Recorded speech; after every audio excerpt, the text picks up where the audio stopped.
तुम अब बूढ़ी हो गई हो। तरुणा आईने के सामने खड़ी होकर खुद को निहार रही थी।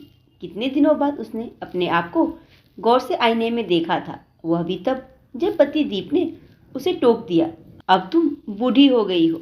तुम में अब वो पहले वाली बात नहीं। आईने के सामने खड़ी होकर बस वो दीप की बातों की समीक्षा कर रही थी और आईने में खुद को देखकर धीरे धीरे बुदबुदा रही थी। क्या वो सचमुच बूढ़ी हो गई है? काफी हद तक आईना जवाब दे चुका था। उसके बालों में हल्की सफेदी नजर आने लगी थी, चेहरे पर हल्की झुर्रियां, चेहरा भी पहले से काफी ढला हुआ नजर आ रहा था।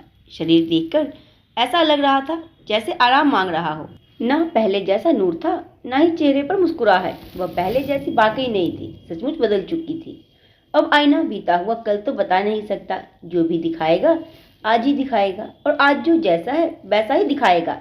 कम से कम उसे झूठ बोलने की आदत नहीं। उस सच का सामना तरुणा नहीं कर पा रही थी, इस कारण आईने के सामने से हट गई और पलंग पर बैठ अकेली सोचती रही। दीप ने कुछ गलत नहीं कहा। उम्र क्या है उसकी? अभी सिर्फ 36 साल, और इस 36 साल की उम्र में वो 50 साल की औरत जैसी हो गई है।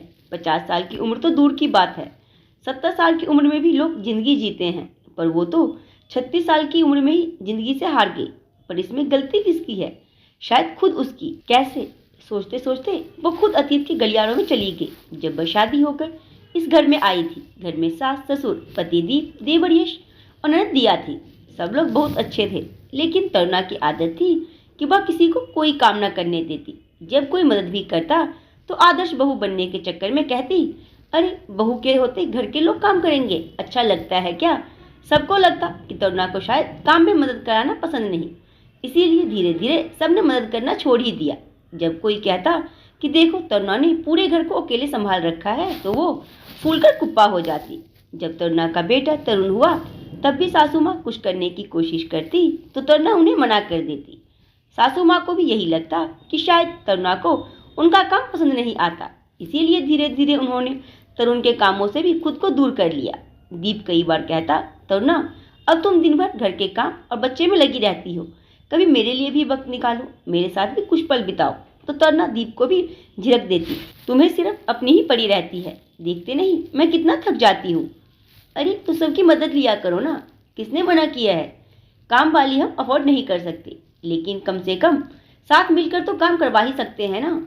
हाँ रहने दो, मुझे नहीं अच्छा लगता कि मेरे रहते कोई घर में काम करे, मैं खुद कर लूंगी। तरुणा समझती क्यों नहीं? तुम इंसान हो, कोई मशीन नहीं। हद है, अपने घर का काम करने में कोई मशीन बन जाता है क्या? दीप कहीं भी घूमने जाने के लिए कहता तो काम का बहाना बनाकर मना कर देती। इतना काम तो पड़ा है, कैसे जाऊं? फिर ऊपर से तरुण भी तो है। अरे तो मम्मी पापा संभाल लेंगे, थोड़ी देर की तो बात है। ना बाबा ना, मैं अपनी जिम्मेदारी से मुंह नहीं मोड़ सकती। दीप कुछ कह ना पाता। धीरे धीरे दीप ने भी कहना छोड़ दिया। अब वो अपने दोस्तों के साथ ही कहीं घूमने जाता, अन्यथा घर पर ही रहता। वक्त ऐसे ही गुजर रहा था। पहले ननद और फिर देवर की भी शादी हो गई।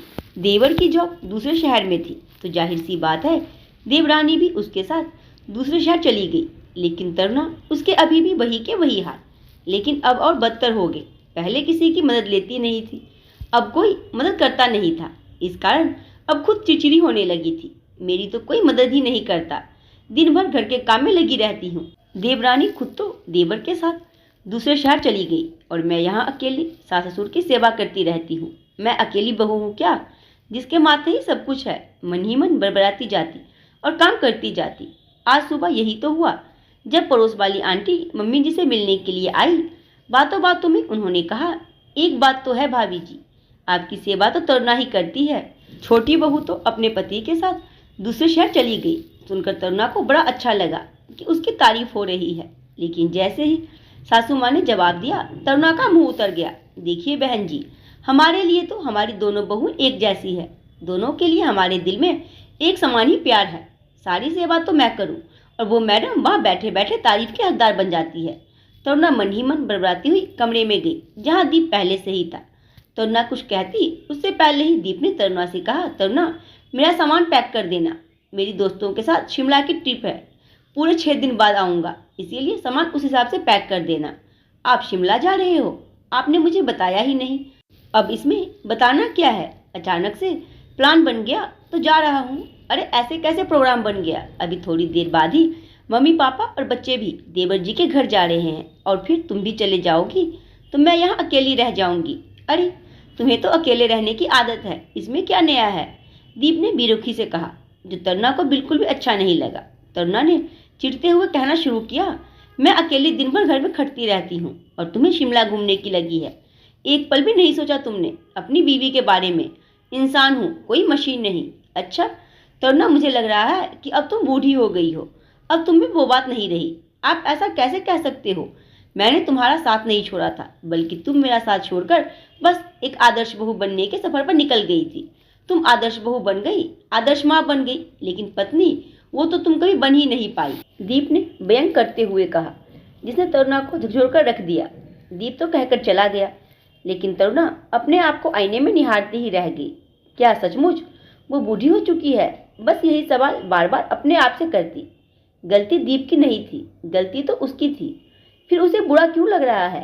अपने आप को आदर्श बहू कहलाने के चक्कर में अपने पति को कहाँ पीछे छोड़ दिया, यह अंदाजा भी नहीं रहा उसे। एक बार फिर तरुणा उठ के आईने के सामने खड़ी हो गई। अब चाहे कुछ भी हो जाए, मुझे अपने आप को हासिल करना ही है। जिसका दामन थाम कर वो इस घर में आई थी, उसे वापस हासिल करना है। इस कहानी के बारे में अपने में जरूर दें और कहानी पसंद आई हो